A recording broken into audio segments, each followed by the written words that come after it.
चलिए, पिछले क्लास में जो हम लोग पढ़े थे वो क्या पढ़े थे? कॉम्बिनेशन ऑफ स्प्रिंग, पुल्ली और वेइंग मशीन। नहीं, ये 3 लेक्चर हम लोग पहले पढ़ चुके हैं। आज न्यूटन्स लॉ ऑफ मोशन का सेकेंड लास्ट लेक्चर है। ठीक, इसमें कुछ डिफरेंट जो शॉर्ट टॉपिक सब है वो सब देख लेते हैं, जिसमें सबसे पहला यहाँ पे हम लोगों के पास है इम्पल्स। क्या है बच्चों? इम्पल्स। ये इम्पल्स क्या होता है? जब आपको याद होगा न्यूटन्स लॉ ऑफ मोशन जब हम लोगों ने स्टार्ट किया था ना, तो उसमें पढ़ा था कि न्यूटन्स सबसे पहले उसके 3 टाइप्स होते हैं। न्यूटन्स फर्स्ट टाइप उसका Newton's first law of motion, second type Newton's second law of motion, और थर्ड टाइप था Newton's third law of motion. बच्चों, न्यूटन्स फर्स्ट लॉ और थर्ड लॉ में ज़्यादा कुछ डिफरेंस नहीं है, मतलब उसमें अधिक मतलब कॉन्सेप्ट नहीं है, बहुत कम कॉन्सेप्ट है। लेकिन न्यूटन्स सेकेंड लॉ जो है ना, उसमें बहुत सारा कॉन्सेप्ट है, और उसमें हम लोगों ने ये पढ़ा था, Newton's second law of motion का स्टेटमेंट ये पढ़ा था कि the rate of change of linear momentum, ठीक, the rate of change of linear momentum of a body with time is directly proportional to net external force applied on it. यानी ये पढ़ा हम लोगों ने कि जब किसी बॉडी का लीनियर मोमेंटम में अगर रेट ऑफ चेंज हो तो वह उस बॉडी के द्वारा लगाए गए नेट एक्सटर्नल फोर्स के क्या होता है? बराबर होता है। फिर हम लोगों ने यह पढ़ा कि लीनियर मोमेंटम क्या होता है। तो linear momentum is equal to होता है m इंटू वी, यानी मास इंटू वेलोसिटी का जब हम लोग प्रोडक्ट करते हैं, किसी बॉडी का मास इंटू उसकी वेलोसिटी जो होती है उसे हम लीनियर मोमेंटम कहते हैं। लीनियर मोमेंटम का मतलब m मास की बॉडी जब भी वेलोसिटी से अगर ट्रेवल करेंगी ना तो उसे लीनियर मोमेंटम कहते हैं। और वही वेलोसिटी अगर, जैसे मान लो कि अगर यह पेन है, ये इसको स्टाइलस बोलते हैं, ये पेन जो है, इस पेन के पास मास है। अगर इसी पेन को हम अगर 20 मीटर पर सेकेंड से अगर ऐसे भेज दें तो ये कहलाएगा कि पेन अभी मोमेंटम में है। लेकिन इसी पेन को शॉर्ट टाइम में अगर फेंका जाए, शॉर्ट टाइम में, ठीक, अत्यधिक फोर्स उत्पन्न होने के लिए फेंका जाए, जैसे मान लो, रियलाइज करो कि अगर आपको कोई अगर एक चाटी मारे और वो मारने की टेंडेंसी ऐसी हो, ऐसे, और दूसरी कंडीशन ये है कि बहुत तेजी से मारा गया, किसमें चोट अधिक लगेगा? बहुत तेजी से मारा गया। और जो बहुत तेजी से मारा गया, इसका मतलब क्या? इसके दौरान टाइम का वैल्यू क्या है? कम है कि ज्यादा है? तो टाइम की वैल्यू जितनी कम होगी ना, फोर्स का वैल्यू उतना ज्यादा होगा। यानी लीनियर मोमेंटम अगर शॉर्ट टाइम में अगर मैक्सिमम फोर्स अगर उत्पन्न कर देता है तो उसे हम इंपल्स कहते हैं। उसे हम क्या कहते हैं बच्चों? इंपल्स। यानी वही चीज यहां पे कह रहा है कि व्हेन ए लार्ज फोर्स, जब कोई लार्ज फोर्स मींस कोई बड़ा सा फोर्स, बड़ा सा बल, इज अप्लाइड यानी प्रयुक्त होता है, ऑन मींस पर, किस पर प्रयुक्त होता है? तो किसी बॉडी पर, for a very short time interval, बहुत छोटे समय अंतराल के लिए। फिर कहता है देन, यानी तब, द प्रोडक्ट मींस गुणनफल, किसका? तो फोर्स एंड टाइम का। यानी फोर्स और टाइम का जब आप प्रोडक्ट करिएगा ना तो उसे हम क्या कहते हैं? इंपल्स कहते हैं। तो यहां पर देखिए, ये एफ वेक्टर फोर्स है, प्रोडक्ट यहां पर डॉट कर लिए, और ये टी यहां पर टाइम है, लेकिन इस टाइम के आगे डी लग गया। और किसी भी फिजिकल क्वांटिटी के टर्म में अगर डी लग जाता है तो उस डी का मतलब क्या होता है? ए स्मॉल चेंज। स्मॉल चेंज का मतलब छोटा बदलाव। यानी थोड़े से समय में, dt का मतलब हो गया छोटा टाइम, छोटे टाइम में जो लार्ज मैग्नीट्यूड का फोर्स आया है, इन दोनों का प्रोडक्ट कर दे तो बदले में क्या मिलेगा? इंपल्स। क्या मिलेगा बच्चों? इंपल्स। अब आपके दिमाग में अगर सर क्या यहां पर एफ वेक्टर है, तो क्या हम इस जगह पे एफ वेक्टर के जगह पे एम ए रख सकते हैं? हाँ, ऑब्वियसली रख सकते हैं। अब डिपेंड करता है कि न्यूमेरिकल कैसा आएगा। यदि फोर्स और टाइम रहता है तो आप इसी पर निकाल लेंगे। यदि क्वेश्चन में मास और एक्सीलरेशन दे देता है तो आप जानते हैं कि F is equal to M A, तो आप इस फोर्स के जगह पे क्या रख लेंगे? एम ए रख लेंगे। फिर आप ये भी जानते हैं कि फोर्स आया कैसे, तो जब हम dp वेक्टर बाई dt किए थे तब जाके फोर्स निकला था। जैसे आपको याद भी होगा, जब हम Newton second law of motion पढ़ रहे थे तो ये लिखे थे कि F vector is equal to D P vector by D T और P vector is equal to होता है एम बी वेक्टर। अब बाई में डी टी, एम कॉन्स्टेंट है इसलिए बाहर निकलेगा तो ये हो जाएगा D V vector by D T. बच्चों ये एम मास है और D V vector by D T क्या होता है, एक्सीलरेशन, तो ये हो गया एम ए। यानी एफ के जगह पे चाहें तो आप डीपी वेक्टर बाई डी लिख सकते हैं या यदि आप चाहें तो उसके जगह पे एम ए लिख सकते हैं, इसमें कोई दिक्कत। तो एक तो ये हो गया। अब कहता है कि यूनिट ऑफ इंपल्स इज, मतलब इंपल्स का यूनिट क्या होता है, तो यूनिट होता है न्यूटन सेकेंड या इसी को बोलते हैं केजी मीटर बाई सेकेंड। क्या बोलते हैं इसको, केजी मीटर बाई सेकेंड। फिर कहता है डायमेंशन ऑफ इंपल्स, इंपल्स का डायमेंशन क्या होता है, तो square bracket M L T का पावर -1 होता है जो लीनियर मोमेंटम के डायमेंशन के बराबर होता है। जो किसके बराबर होता है, लीनियर मोमेंटम के डायमेंशन के बराबर होता है। ये हो गया। अब इसके बाद ये होता है, अब इसको हम मिटा देते हैं, ठीक। ये इसलिए मिटा दे रहे हैं क्योंकि ये पहले आप लिखे हुए थे, ठीक है। अब इसके आगे है कॉन्सेप्ट, और ये कॉन्सेप्ट क्या कहता है जरा ये समझिए। तो ये कॉन्सेप्ट जो मेरे पास है ये कहता है कि इफ दिस फोर्स, मतलब जिस फोर्स के बारे में अभी हम बात कर रहे थे, इंपल्स फोर्स के बारे में, उसी के बारे में कह रहा है। इन दिस फोर्स मतलब इस इंपल्स फोर्स में कहता है इज वर्किंग फ्रॉम, यह वर्क कर रहा है फ्रॉम से, किससे, तो टाइम t1 टू t2, मतलब t1 टाइम से लेके t2 टाइम तक वर्क कर रहा है। जैसे मान लो कि तुम जब अपना बैच टाइम जो 3 से 4 में अभी पढ़ रहे हो, तो इसका यह मतलब हुआ कि जब तुम 3 बजे अपनी पढ़ाई स्टार्ट किए तो वो हो गया तुम्हारा लोअर लिमिट, इनिशियल टाइम। 4 बजे तुम्हारी बैच खत्म हो जाएंगी तो वो तुम्हारा हो गया अपर लिमिट यानी फाइनल टाइम। तो इसी प्रकार से यहां पे कहता है कि जब t1 से लेके t2 तक अगर आप वर्क कर रहे हैं तो उसके दौरान बताइए कि इंपल्स फोर्स क्या होगा। तो बच्चों इंपल्स को डिनोट करते हैं आई वेक्टर से, और फॉर्मूला तुम्हारे पास क्या आया है, तो F vector dot D T आया है। क्या आया है, F vector dot D T. इसका हम क्या कर दिए, इंटीग्रेशन, कहां से कहां तक, तो t1 से t2 तक, ठीक। एफ वेक्टर डी टी किसके बराबर होगा, तो बच्चों अगर तुम चाहोगे, जैसे तुमको हम अभी थोड़ा देर पहले बताए हैं कि एफ वेक्टर किसके बराबर होता है, तो DP vector by D T के बराबर होता है।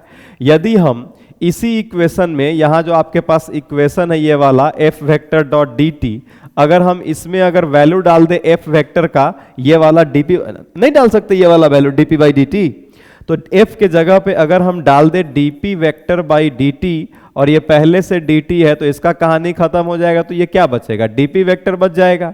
और लिमिट अगर यहां पर है P1 और यहां पर है P2, तो आप जानते हैं dx का इंटीग्रेशन क्या होता है, x, dx का इंटीग्रेशन x, तो वैसे ही dp का integration p vector, lower limit P1 और अपर लिमिट P2, तो इसको घटाएंगे तो क्या मिलेगा आपको, P2 माइनस P1, अब वेक्टर लगेगा तो वेक्टर।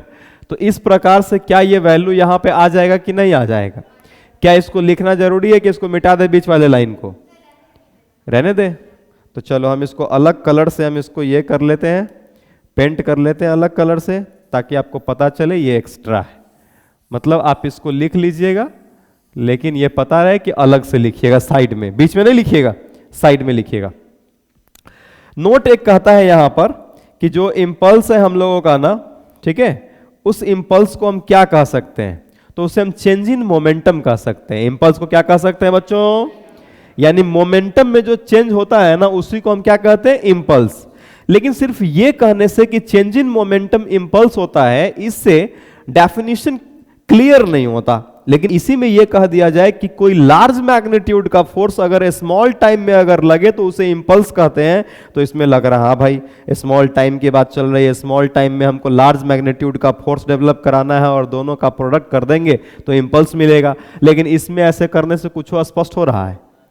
तो इसीलिए वैसे अगर आप कहेंगे change in momentum is called impulse तो वो भी गलत नहीं है, लेकिन जो पहले स्टार्टिंग में जो डेफिनेशन लिखाया गया वो आप बोलेंगे ना तो उससे ज्यादा क्लियर होता है कॉन्सेप्ट, ठीक है। इसके आगे हम लोगों के पास है इंपल्स मोमेंटम थ्योरम। क्या कहता है बच्चों, इंपल्स मोमेंटम थ्योरम क्या कहता है कि द इंपल्स ऑफ फोर्स, मतलब जो इंपल्स फोर्स है ना, कहता है कि वह इक्वल होगा किसके इक्वल होगा? तो चेंज इन मोमेंटम के, मतलब जितना मोमेंटम में चेंज होगा वह इंपल्स फोर्स के बराबर होगा। तो उस थ्योरम को कहता है this relation is known as impulse momentum theorem. इसे हम क्या कहेंगे? इंपल्स मोमेंटम थ्योरम कहेंगे। अगला कहता है कि law of conservation of linear momentum, मतलब लीनियर मोमेंटम के कंजर्वेशन का लॉ, मतलब संरक्षण का नियम। ठीक है, क्या है ये लॉ? तो कहता है if net external force on A system is zero, मतलब किसी सिस्टम पर नेट एक्सटर्नल फोर्स, मतलब कुल जो बाहरी बल है, एक्सटर्नल फोर्स है, उसकी वैल्यू कितनी होंगी? जीरो होंगी। तो कहता है देन, यानी तब the linear momentum of the system remains constant. तो इसका मतलब किसी बॉडी का, किसी सिस्टम का जो लीनियर मोमेंटम होगा वो क्या होगा? कांस्टेंट होगा। वो क्या रहेगा बच्चों? तो इसका मतलब ये जो यहां पे लिखा हुआ है EXT, क्या लिखा हुआ है? मतलब external force is equal to dp vector by dt।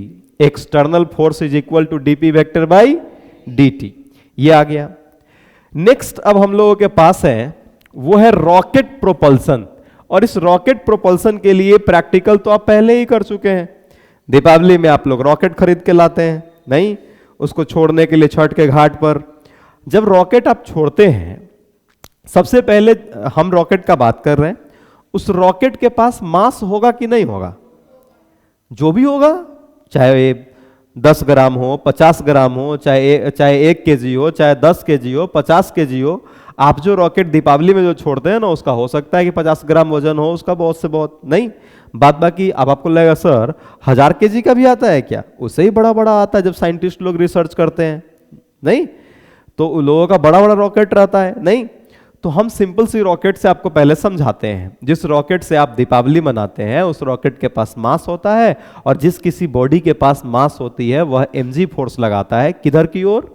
नीचे की ओर। तो रॉकेट नीचे में क्या लगाएगा? mg force. बच्चों, उस रॉकेट में अगर बारूद नहीं भरा गया होता तो क्या वह रॉकेट जलता? क्या वह रॉकेट ऊपर जाता? सारा खेल तो उसे बारूद का है, और सिर्फ बारूद भर देने से ही काम नहीं होगा। अच्छा, अब एक चीज जरा मुझे यह बताइए, जब आप रॉकेट में आग लगाते हैं, उसकी जो बत्ती होती है, उस बत्ती में जैसे आग लगाते हैं वो बत्ती जलते जाता है, उसके अंदर में जाने के बाद उससे धुआं निकलता है कि नहीं निकलता है? नीचे की ओर रॉकेट से निकलता है। अगर वह धुआं नीचे नहीं लगता ना, नीचे नहीं निकलता ना, तो रॉकेट को ऊपर नहीं उठा पाता। रॉकेट के ऊपर उठने से पहले, मतलब रॉकेट के वेलोसिटी में आने से पहले, रॉकेट से निकलने वाला धुआं उस रॉकेट की वेलोसिटी को बढ़ाने का काम करता है। ठीक? अच्छा, एक चीज बताइए, जब आप रॉकेट में आग लगा देंगे, जब वो रॉकेट ऊपर चल जाएगा, तो क्या वह रॉकेट सभी दिन के लिए ऊपर जाता ही रहेगा या निश्चित समय के बाद रुकेगा? कब रुक जाएगा वो? जब उसका बारूद खत्म हो जाएगा। बारूद का मतलब ये कहे कि फ्यूल, ईंधन, नहीं? जैसे ही उस रॉकेट की अपनी ईंधन यानी फ्यूल खत्म हो जाएंगी, वो गिर जाएगा। जस्ट लाइक इसी प्रकार से अब मैं आपको एक और एग्जाम्पल देके समझाता हूं। मान लो कि मैंने आपको बाइक दिया और मैं आपको बोलूं कि आपको यहां से, अभी आप जहां पे हो वहां से आपको पटना जाना है। कहां जाना है? पटना। और आपके बाइक के टंकी में 10 लीटर पेट्रोल डाल दिया गया है। कितना डाल दिया गया है? 10 लीटर पेट्रोल डाल दिया गया है।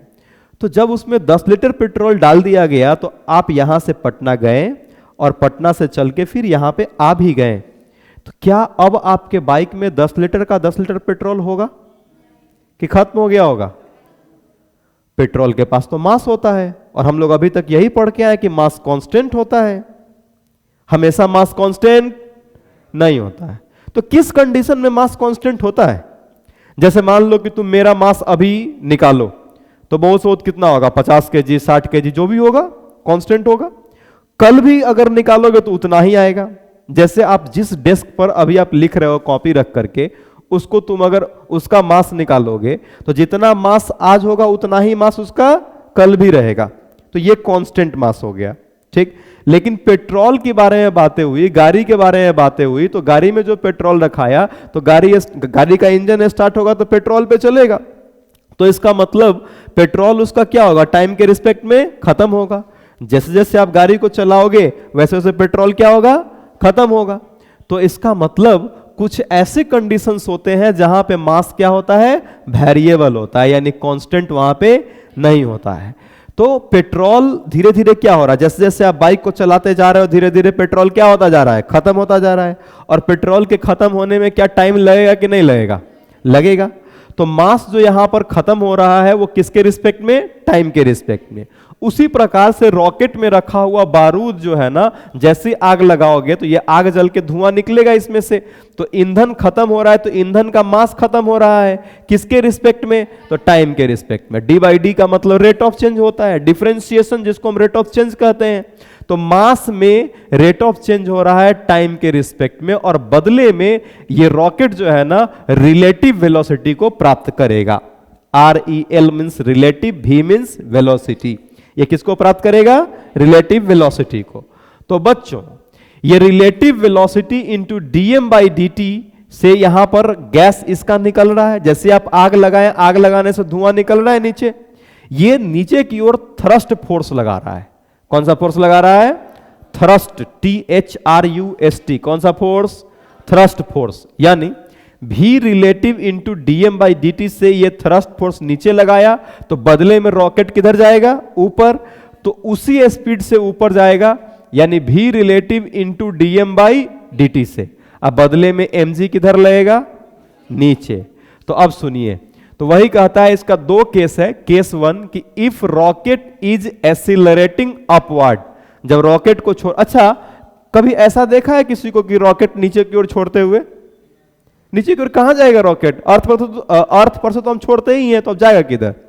तो रॉकेट यहां पर किस कंडीशन में, एक्सीलरेटिंग कंडीशन में, वो भी किधर, अपवर्ड, और नहीं तो कांस्टेंट करेंगे। तो वही कहता है if rocket is accelerating upward then, तो कहता है कि इस पर नेट अपवर्ड फोर्स कितना लगेगा। तो बच्चों तुम जानते हो कि F इज इक्वल टू क्या होता है, ma होता है। और जब F is equal to ma, जरा मैं यहां आपको निकाल के दिखाता हूं, F is equal to ma, तो इस पर फोर्स कै गो लग रहा है, दो गो। एगो लग रहा है V रिलेटिव इंटू dm/dt किधर की ओर, ऊपर की ओर।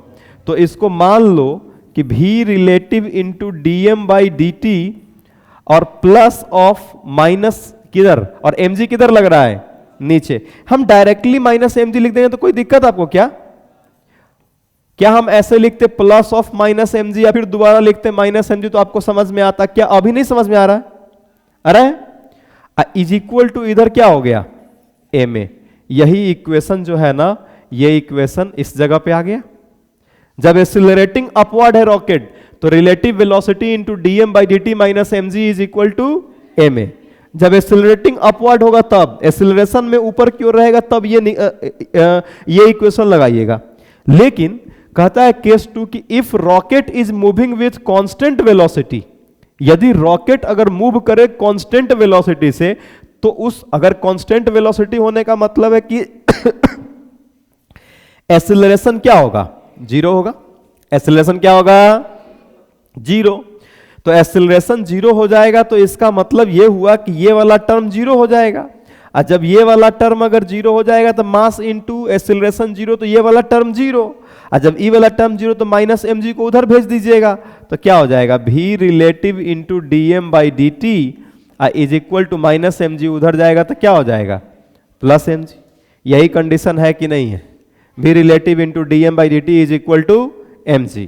अब मैं इस नीचे वाला इसको मिटा देता हूं, बस ये आपको मैंने समझाने के लिए ये किया है। ये समझ में आया कि नहीं आया, या इसको बनाना पड़ेगा, समझ जाओगे ना।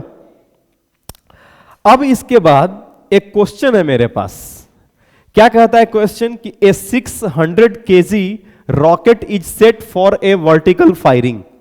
एक रॉकेट है 600 kg का, जिसे सेट कर दिया गया है वर्टिकल फायरिंग, मतलब वर्टिकल मतलब ऊपर की ओर, और ऊपर की ओर छोड़ने के लिए उसको सेट कर दिया गया है। कहता है if the exhaust speed of gases, exhaust speed का मतलब जैसे तुम रॉकेट में, रॉकेट का जो पूंछ होता है उसकी बत्ती होती है, उसमें आग लगाते हो तो थोड़ा देर तक उसमें से धुआं निकलता है नीचे की ओर, तो वैसे ही किसी भी रॉकेट में से धुआं निकलता है। आप लोग यूट्यूब पर ऑनलाइन देखे होंगे, जब चंद्रयान छोड़ा गया था ना, तो नीचे की ओर बहुत धुआं निकल रहा था, उसी को बोलते हैं एग्जॉस्ट स्पीड ऑफ गैसेस। क्या बोलते हैं उसको? एग्जॉस्ट स्पीड ऑफ गैसेस, मतलब उससे धुआं जो बर्न हो करके निकल रहा है उसकी वेलोसिटी कितनी है? तो उसकी वेलोसिटी है 1000 मीटर पर सेकेंड। कितनी है बच्चों? और मास कितना है? 600 केजी। मास कितना? और रिलेटिव वेलोसिटी कितना? 1000 मीटर पर सेकेंड।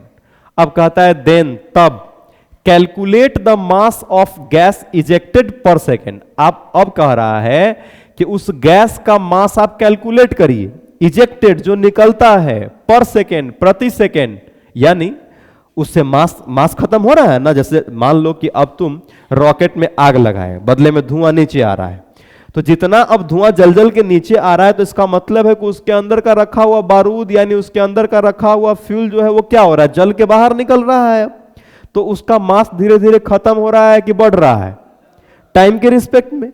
तो वही कह रहा है कि मास ऑफ गैस इजेक्टेड, मतलब उस गैस का जो मास है वो इजेक्ट मतलब बाहर निकल रहा है प्रति सेकेंड। प्रति सेकेंड का मतलब ये हो गया कि मास बाई टाइम हो गया। मास अब प्रति, यहां पर पर सेकेंड, और टी का मतलब टाइम, और यहां पर डी लगा दिए। इसका मतलब ये डीएम बाई डी टी की वैल्यू पूछ रहा है to supply the thrust needed to over the weight of rocket. उस रॉकेट को छोड़ने में उस थ्रस्ट फोर्स के द्वारा वहां पर डीएम बाई डी टी की वैल्यू कितनी लगेंगी। देखो क्वेश्चन 4 लाइन 5 लाइन का है ना। देखने में लग रहा है कि क्वेश्चन बहुत अच्छा है, लेकिन इसमें दिमाग सही में लगा है, लेकिन कैलकुलेशन बड़ा छोटा है।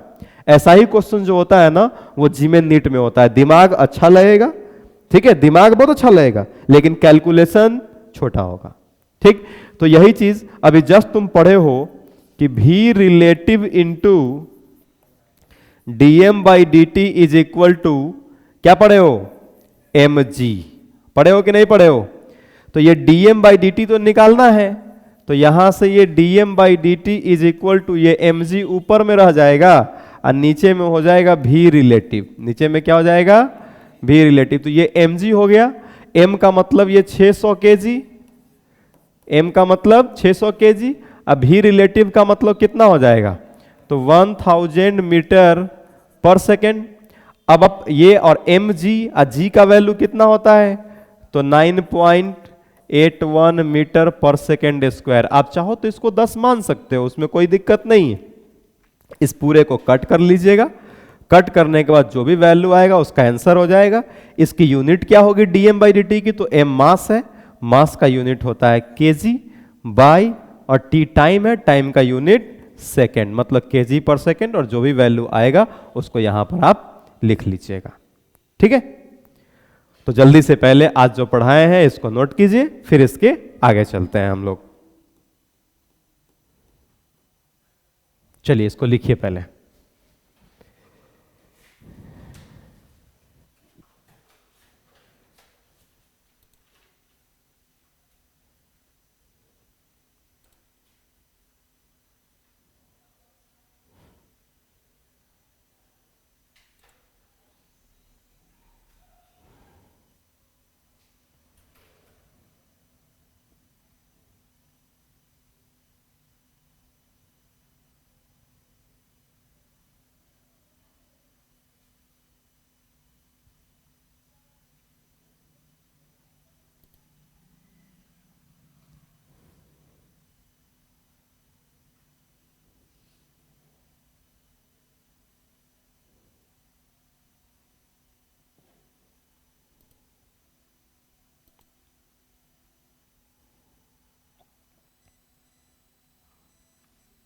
लिख लिए?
आगे बढ़ा दूं?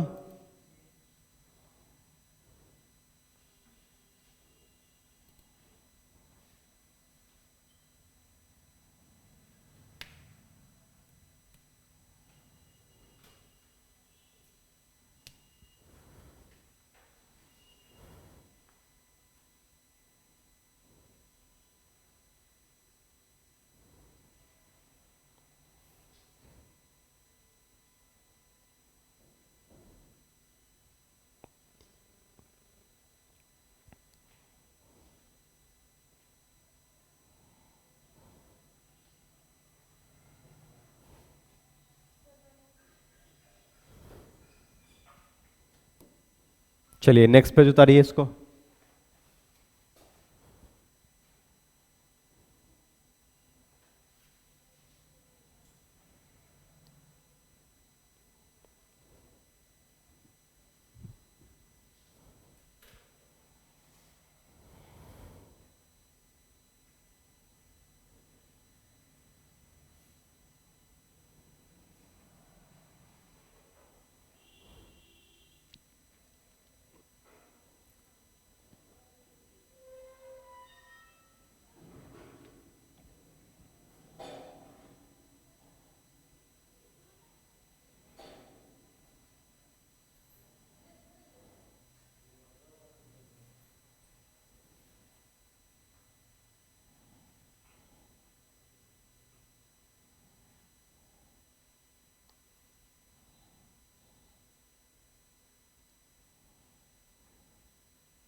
जल्दी लिखिए जल्दी।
आगे बढ़ाऊं?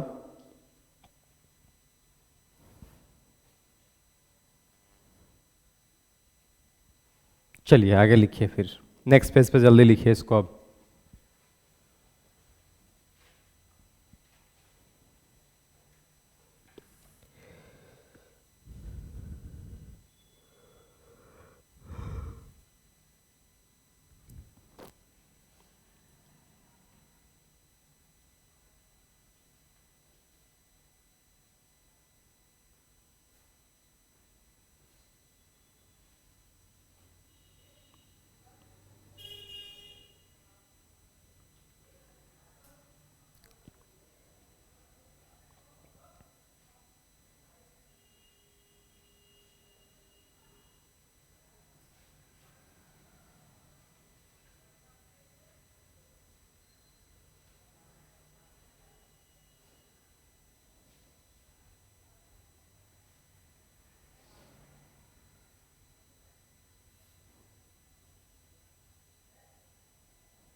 आगे बढ़ाऊं?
बढ़ाऊं आगे?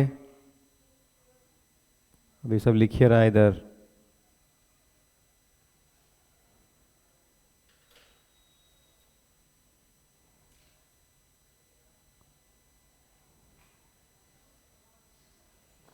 कल तुम लोगों का एग्जाम है शायद, तो कल तुम लोग एग्जाम देने जाएगा क्या? आएगा तो सब? तो ऐसा करो तुम लोग लाइव में ही देख लेना, शाम में नहीं आना, लाइव में ही देख लेना। जल्दी इसको उतारिए। कल शाम में आप लोग नहीं आएंगे और लाइव में ही देख लेंगे। कितने से कितना? 10 से 11। अगर उस समय लाइव ना अगर नहीं रह पाए आप तो फिर उसी वीडियो को दोबारा देखिए, क्योंकि फ्रिक्शन होगा कल पढ़ाई। रॉकेट के बाद है propulsion, PROPULSION, propulsion, rocket propulsion.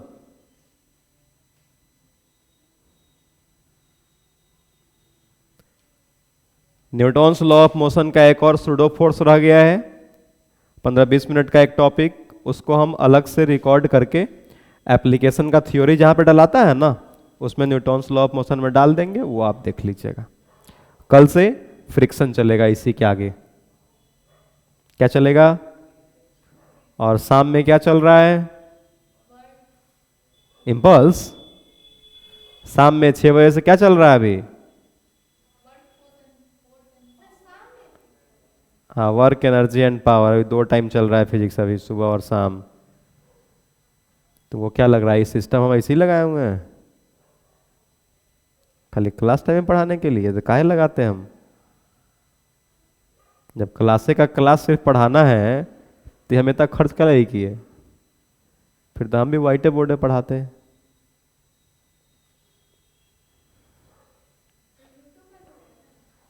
नहीं, वो ऐप पे।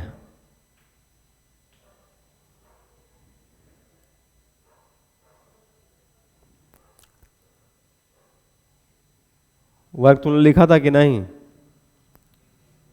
लिख लिया है ना? तब सही।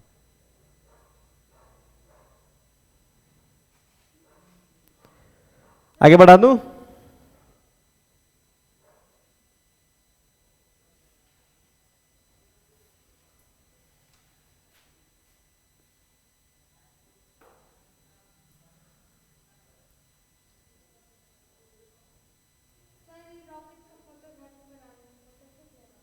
कोई बात नहीं,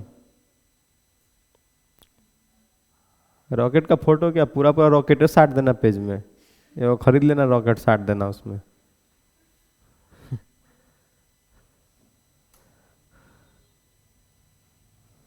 आगे बढ़ा दूं इसको?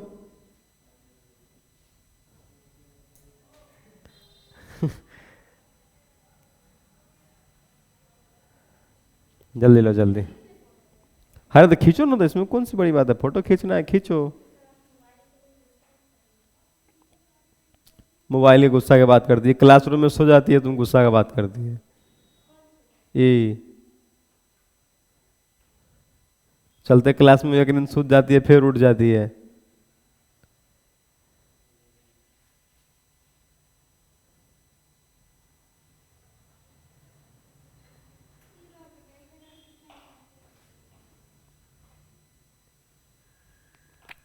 बना लिए? तो चलिए ये हम लोगों का लास्ट पेज है, इसको लिखिए और इसी के साथ न्यूटन्स लॉ खत्म। एक जो इसका रह गया सुडो फोर्स, वो अलग से इसी लेक्चर में, मतलब एप्लीकेशन के सबसे लास्ट में न्यूटन्स लॉ ऑफ मोशन में मिलेगा, उसमें डाल दिया जाएगा। कल हम लोग पढ़ेंगे न्यू टॉपिक फ्रिक्शन, ठीक है? तो अब कल